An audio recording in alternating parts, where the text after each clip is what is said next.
Chef, palihog ko, Chef. Ay, sorry. Ngaon. Salamat.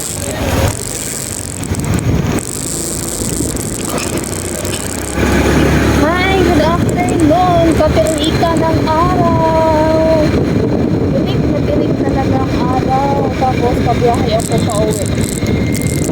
As in, super. Finally po, nakapauwi na rin ako. Kagagaling ko lang yan magpamasahe sa Robinson's Galleria. Tapos, at the time po, lumalabas ako sa sa gate namin mga past 3 p.m. Pero paglabas ko, as in super duper tingkad na tingkad pa rin yung araw. Ang sakit pa rin yung makatama sa balat. Tuwing Saturday kasi medyo maaga yung off namin sa trabaho.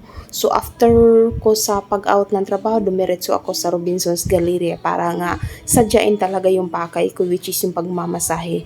And then yung motor ko iniwan ko na lang sa office namin. Tapos walking distance lang naman yung Robinson's Galleria sa office namin. So nagpaalam lang ako sa gwardiya na babalikan ko lang yung motor ko kaysa naman magdadala pa ako ng motor going to Robinson's Galleria. And then medyo paikot-ikot pa yung parking nila. Hindi ako kabisado dun sa parking. Although once nakapag-park ako dun, pero iba pa rin pag nakasanayan mo. Anyway, lakas na maghawak sa manobela. Although alalay lang naman yung ginagawa ko lately kasi nga medyo iniinda ko pa rin. Pero yun nga lang. Kung napapansin nyo, yung parang sa uluhan ko. O, tignan nyo, diba? As in, super duper sakit talaga ng sinag ng araw.